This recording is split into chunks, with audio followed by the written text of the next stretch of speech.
అమ్మవారికి తొలి అభిషేకం చెయ్యాలి. పవిత్రమైన ఆ గోదారమ్మ నీళ్లు తీసుకొనిరా.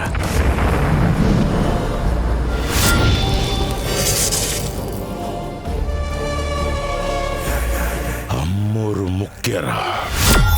సృష్టికి ఆధారమైన ఆ పంచభూతాలు సైతం దీని ఆధీనంలోనే ఉంటాయి.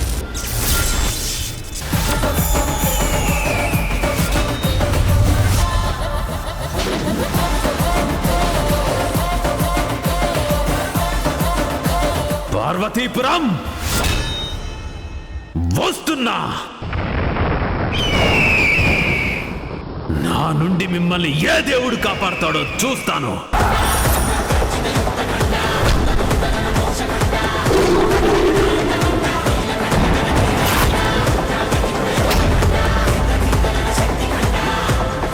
అమ్మోరు ఫిబ్రవరి 16 నుండి రాత్రి 7 గంటల 30 నిమిషాలకు మీ ఈటీవీలో.